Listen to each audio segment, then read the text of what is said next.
మనందరికీ తెలుసు competition act 2002 ద్వారా కాంపిటీషన్ కమిషన్ ఆఫ్ ఇండియా ఏర్పడిందని.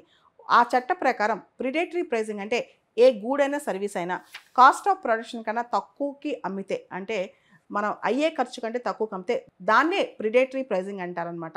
ఇదంతా ఎందుకు చేస్తారు? మార్కెట్ని మోనోపోలైజ్ చేయడానికి. ముఖ్యంగా ఈ మధ్య కాలంలో e commerce companies, quick commerce companies ఇవన్నీ కూడా ఇలాంటి అన్‌ఫెయిర్ ట్రేడ్ ప్రాక్టీసెస్ చేస్తున్నాయన్నమాట.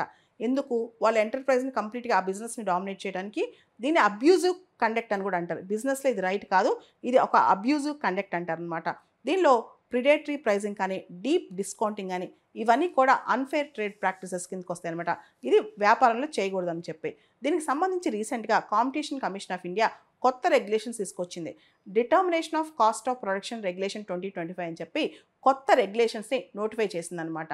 అంటే ఒక్కొక్క సెక్టార్‌లో ఈ కాస్ట్ ఉండాలి అని కాకుండా ఓవరాల్‌గా కేస్ బై కేస్ అసెస్మెంట్. అంటే ఈ ప్రొడక్షన్‌లో ఎంత ఖర్చవుద్ది? కేస్ బై కేస్ అసెస్మెంట్ అనమాట.